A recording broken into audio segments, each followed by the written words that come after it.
Hello guys, good day sa inyo. Share ko naman sa inyo itong forward reverse. Una, dapat alam natin kung paano nagre-reverse ang motor. Nagre-reverse ang motor kapag pinagpalit natin ang kahit ano sa dalawang linya ng supply na 3-phase. Tulad dito, una dito, pag forward ang gumana, yung line 1 pupunta sa T1. Yung line 2 pupunta sa T2. At yung line 3 pupunta sa T3. Tapos ito namang reverse contactor nakaparallel sa forward contactor. Yung line 1 pupunta dito, line 2 at line 3. Ngayon dito nangyayari yung pagpalit ng dalawang linya papuntang motor. Tulad dito, yung line 1, pag itong reverse ang nag-energize, yung line 1 pupunta sa line 2 papuntang T2.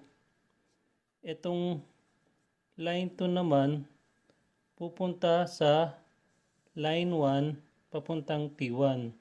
At itong line 3 ay pupunta naman sa line 3 papuntang T3. Kaya dito nangyayari yung palitan sa load side ng reverse contactor. Pero yung iba dito nila ginagawa sa line side. Dito sila nagpapalit. Halimbawa itong line 1 dito nila nilalagay sa line 2 ng line side.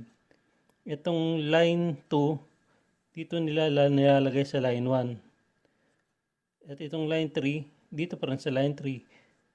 Pero kahit ano ang pagpalitin nyo dito sa tatlong linya. Pwedeng line 1 to line 2 or line 2 at line 3.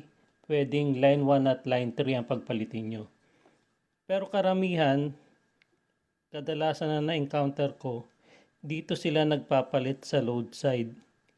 Dito nila ginagawa ang palitan, pag-interchange ng linya sa load side. Sa load side sila nagpapalit ng linya. Tulad nitong ginawa ko.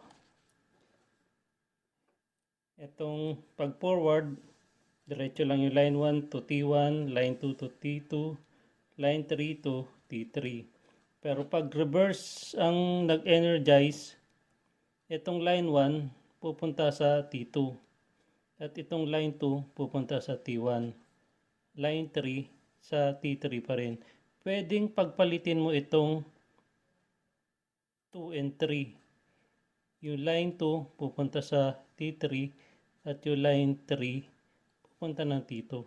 Basta kahit alin sa dalawang line ng pagpalitin nyo sa 3-phase na supply.